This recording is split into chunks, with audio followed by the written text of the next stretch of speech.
Muito bem, pessoal. Vamos iniciar aqui a nossa aula com o título Processo de Ocupação da Região Norte. Essa aula tem como objetivo complementar o conteúdo da apostila, fornecer novas informações e também ajudar aí na elaboração das respostas da atividade AV1. Nós vamos começar aqui com as características gerais da região Norte, tá? Para começar reconhecendo a região Norte e depois falar especificamente o conteúdo que está na apostila, né? Falando sobre o processo de ocupação em si que se deu ao longo da história aqui na região Norte. Então podemos citar aqui algumas características, né, principais para a região Norte. Iniciando, podemos citar que é a maior região administrativa do país.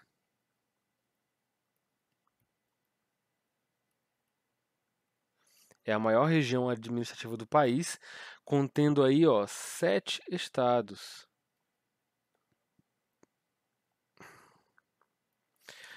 Essa região não é a região com maior quantidade de estados, mas por outro lado é a maior região em extensão territorial.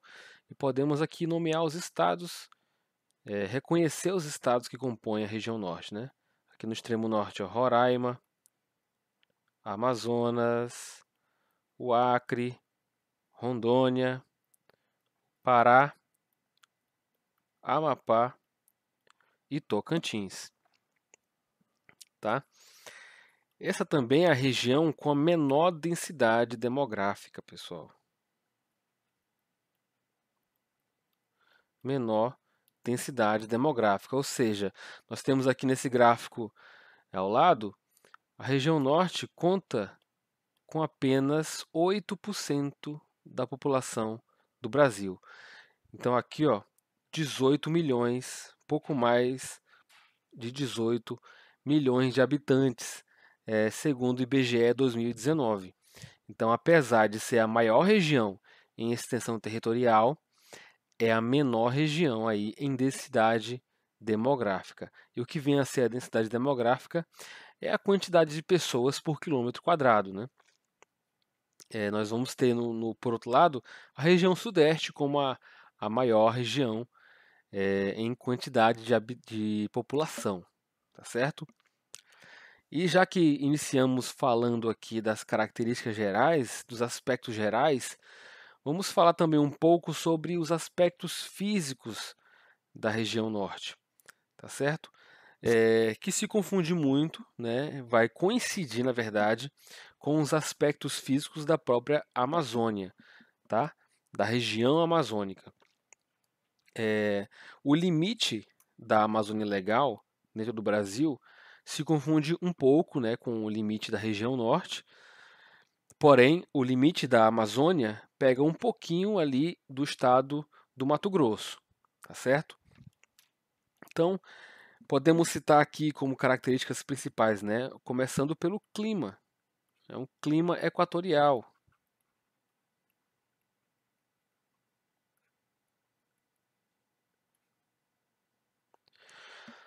Nós podemos observar, inclusive, através desse gráfico, dessa imagem aqui dinâmica, a distribuição das chuvas. Então, essa linha do meio representa a zona de convergência intertropical, que é a massa de ar que atua na linha do Equador, e então ao longo do ano as chuvas vão se distribuindo em regiões diferentes, que pegando aí, ó, em grande parte, se observarmos nesse círculo vermelho, é a região amazônica, tá? E essa área em azul, que tem essa zona dinâmica que vai variando ao longo do ano, mostra a distribuição de chuva, tá? Coincidindo na região norte e na região amazônica. Tá certo, pessoal? Então, essa é uma região de máxima diversidade biológica, tá? É a maior diversidade biológica do planeta. E também essa região se destaca pela continuidade de suas florestas. E já podemos citar aqui a vegetação como outro aspecto, outra característica básica tá? Da região norte e da região amazônica. A vegetação. Podemos citar dois tipos básicos de vegetação. Logicamente, nós vamos ter a floresta amazônica, né? A floresta amazônica, mas também temos em algumas pequenas áreas o cerrado. Nós podemos inclusive observar o nosso estado, o estado de Roraima. Aqui um pouco mais ao norte, nós temos essa grande área aberta, bem na região nordeste do estado, a região que chamamos aqui no estado de Lavrado, mas ela possui as características do cerrado, que também tem um pouco na região sul da região amazônica, né? Outra grande característica que podemos citar aqui da região amazônica é o relevo.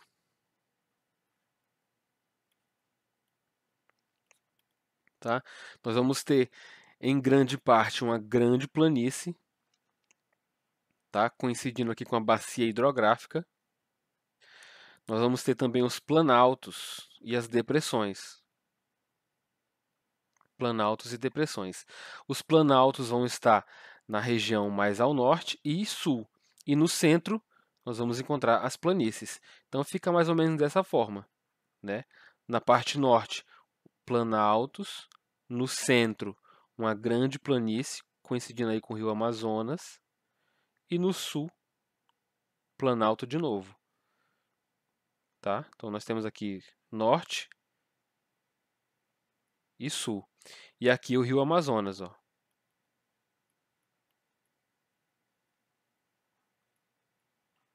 Tá certo? Então, resumimos aqui um pouco das características gerais da região norte, desde do reconhecimento da região até aqui as características físicas num quadro geral, tá, de distribuição dessa área. E aí podemos entrar um pouco mais a fundo no processo de ocupação da região norte. E vocês vão encontrar na apostila aí, né, um conteúdo desse assunto, contando os episódios, né, dividido aí em datas, de como se deu esse processo. Inicialmente, nós vamos falar do contexto mundial que se inseria o Brasil no mercado da borracha, certo? Então aí também o chamado ciclo da borracha. No final do século XVIII, no finalzinho aí do século XVIII, o Brasil se destacava no mercado da borracha. Nesse momento em que a aplicação do látex, né, as novas invenções para aplicação do látex estavam sendo criadas cada vez mais, principalmente no mercado automobilístico, certo?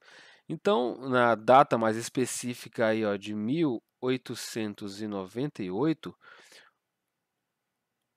o Brasil ele estava comandando o mercado da borracha, em contrapartida aí da Ásia, né, que estava bem mais atrás desse quesito. E aí nós vamos ter um ponto de virada em 1913, na virada do século aí. Em 1913, nós vamos ter um episódio bem interessante, que tem aqui um personagem, o Henry Wickham. É um botânico inglês que, nesse momento, ele roubou, né, 70 mil sementes da Hevea brasiliensis, que é a árvore que produzia o látex. E ele levou essas sementes para a Ásia, mais especificamente para a Malásia. E lá ele implementou um novo sistema de produção. Nós devemos lembrar também que no Brasil a produção da borracha tinha como mão de obra o trabalhador escravo, com um sistema de trabalho um pouco mais arcaico, utilizando aí os indígenas também como mão de obra escrava. E, por outro lado, Na Ásia, na Malásia, eles implementaram um novo sistema, um sistema um pouco mais moderno e diferenciado, que não necessariamente utilizava mão de obra escrava. E até, inclusive, eram áreas abertas, né? Não utilizavam também, não eram áreas semelhantes a densas florestas, né? Como aqui na Amazônia. Então, o próprio sistema diferenciado de produção que foi implementado na Malásia já se destacou aí e nesse momento, em 1913, a Malásia ultrapassou o Brasil no mercado da borracha. E é aí que vem o momento de crise, que vamos chamar de estagnação econômica.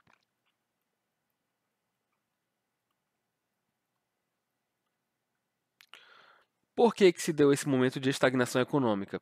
Nós podemos lembrar aqui, ó, do termo que levantamos na apostila de staple economy. O Brasil, nesse momento, nesse contexto histórico, ele se baseava a sua economia em um único produto, em um único tipo de produção.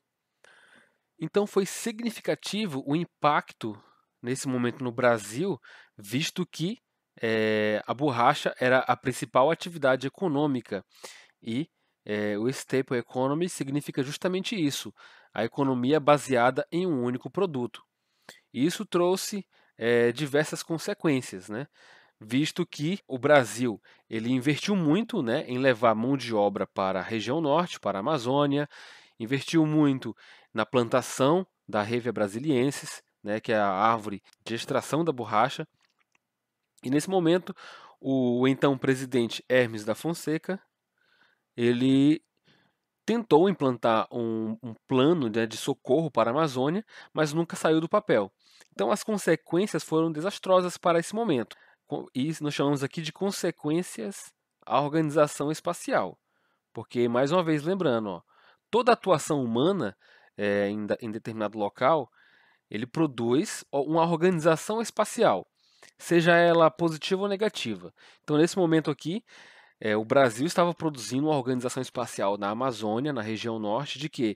De produção, de levar trabalhadores, e essa ida de trabalhadores, essa migração de pessoas do Nordeste, do Sul para a Amazônia, ela vai implantar vilarejos, cidades, né? Nós podemos citar aqui o principal boom populacional e também urbano, Manaus. Manaus, nesse momento, cresceu de forma espantosa. Nesse momento de crise econômica, de estagnação econômica, nós vamos ter aqui, ó, o refluxo da população para áreas de origem. Então, quem veio do Nordeste vai voltar para sua terra de origem, visto que muitas pessoas foram para a Amazônia para trabalhar na seringueira.